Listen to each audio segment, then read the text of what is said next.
Middle-earth is not a world of equality in the modern sense, nor is it governed by notions of radical individualism or mob democracy. It is a world of hierarchy, of ordered relationships between peoples, kings, lords, and subjects. Far from stifling freedom, this hierarchy preserves it. The structure of Middle-earth reflects Tolkien's belief, rooted in Christian tradition, that order and liberty are not opposites but allies. Anarchy and leveling ideologies do not liberate peoples, they enslave them to chaos and tyranny.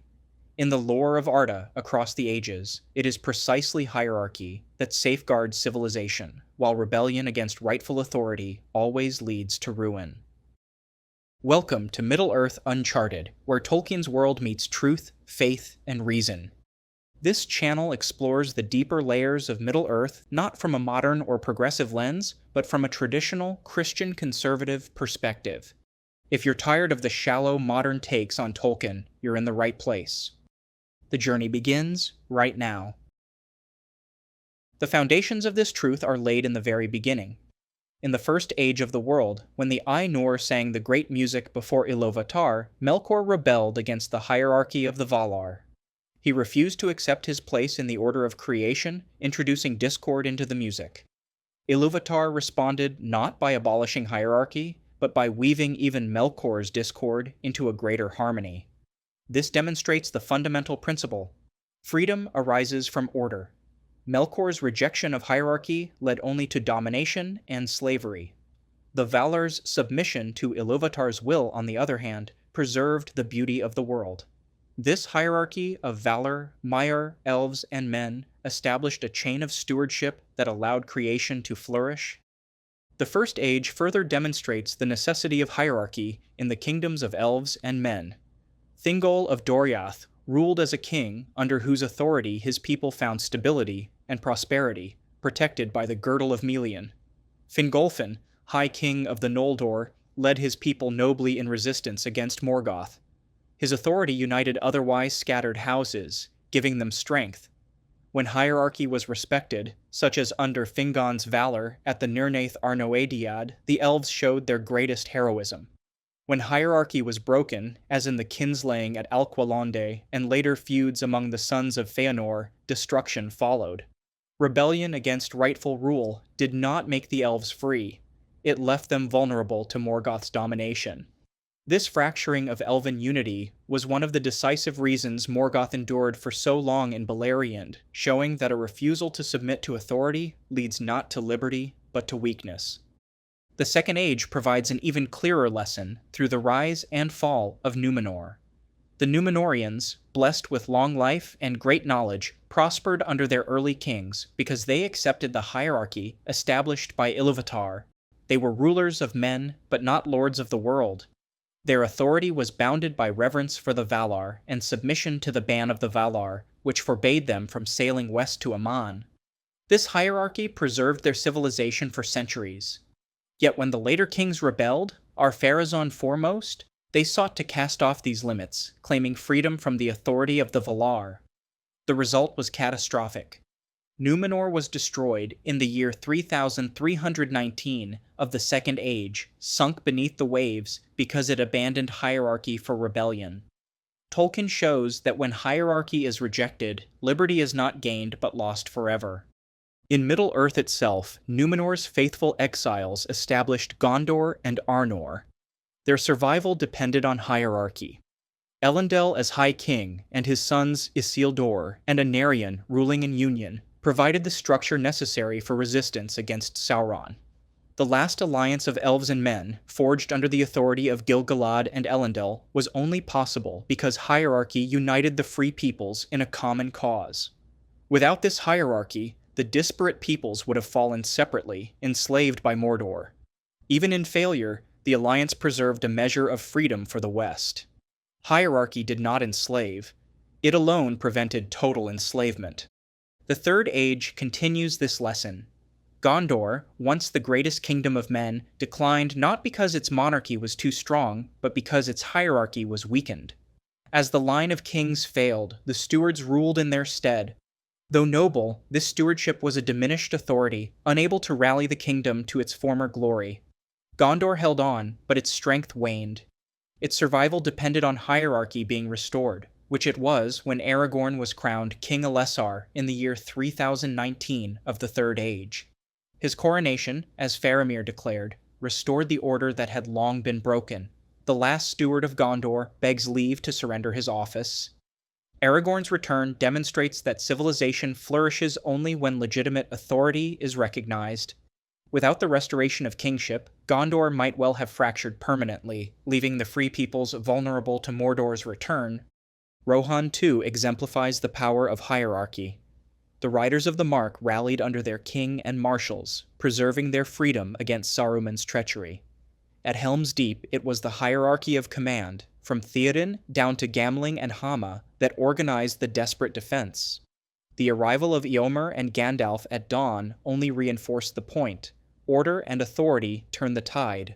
Rohan's Eoreds were not mobs, but disciplined cavalry, obedient to their king's word.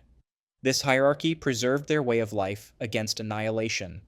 Even the choosing of their kings shows the respect for hierarchy. The people acclaimed Theoden and later Eomer, but their legitimacy rested in ancient lineage and custom, not arbitrary selection. Among the elves, hierarchy also preserved freedom. Gil-galad as High King of the Noldor, Galadriel and Celeborn ruling Lothlorien, and Elrond in Rivendell each illustrate ordered authority. These realms were havens because hierarchy safeguarded them. Lothlorien endured the long Third Age, not because of anarchy, but because Galadriel's wisdom directed its defense. Rivendell sheltered the remnants of Arnor because Elrond's authority was respected. Hierarchy, far from oppressing, preserved the last lights of elvendom in Middle-earth. The absence of hierarchy, seen in the fading of realms without clear leadership, led directly to their decline. The dwarves, too, maintained ordered hierarchy through their kings under Durin's line. Their devotion to their lords provided stability in the depths of Khazad-dûm and later at Erebor. When Smaug destroyed Erebor, the dispersal of the dwarves left them weakened, for without hierarchy, their people wandered as outcasts.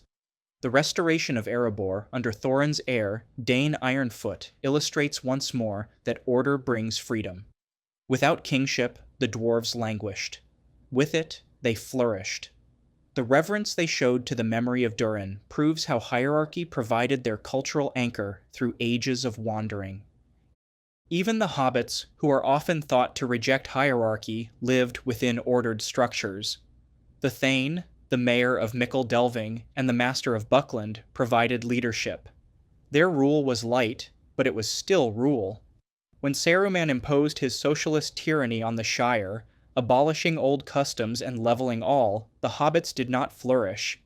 Their true freedom was preserved when traditional hierarchy was restored, with the mayor and thane once again guiding the Shire according to ancient custom. Even the smallest people of Middle-earth knew that some order was necessary to preserve liberty. Samwise Gamgee's tenure as mayor is itself a reflection that authority, even in the Shire, is necessary to sustain peace and justice. Tolkien himself provided the words that crystallize this truth. When Aragorn healed the wounded after the Battle of the Pelennor, it was said, "The hands of the king are the hands of a healer, and so shall the rightful king be known." Kingship is not domination, but healing. Authority is not oppression, but preservation. Hierarchy, rightly ordered, is a blessing. Faramir, reflecting on Aragorn's rule, declared, "The old wisdom born out of the West was forsaken. Kings made tombs more splendid than houses of the living, and counted old names more dear than the names of sons. Childless lords sat in aged halls musing on heraldry, or in high cold towers asking questions of the stars. And so the people of Gondor fell into decay." In his words, we see that hierarchy itself is not the problem. It is corruption of hierarchy. Authority must serve life, not vanity. History outside Middle-earth proves the same lesson. Medieval Europe flourished under the ordered hierarchy of Christendom, where kings ruled under God and the church restrained excess. When revolutions shattered hierarchy in the name of equality, the result was bloodshed and tyranny. The French Revolution abolished monarchy and nobility, but replaced them with terror and empire. The Russian Revolution promised equality, but produced the Gulag and despotism. Anarchy does not liberate, it enslaves. By contrast, hierarchy rooted in divine order preserves freedom and civilization. America's founders understood this balance, creating a republic that recognized both liberty and lawful authority. Middle Earth, therefore, stands as a mirror to our own world. It shows that civilization is preserved not by abolishing authority, but by rightly ordering it. From the valor to the kings of men, from elves in their realms to hobbits in their shire, freedom endured when hierarchy was respected. Rebellion against it, whether in Numenor or in the service of Melkor and Sauron, always brought ruin. Tolkien's vision is clear. Hierarchy is not the enemy of freedom, but its guardian. Civilization is fragile, and without ordered authority, it falls into shadow. Middle-earth reminds us that liberty is not license, and equality is not sameness. Freedom survives only when rooted in the order God has ordained. If you enjoyed this episode of Middle-earth Uncharted, be sure to leave a like and subscribe for more adventures ahead. The road goes ever on and on.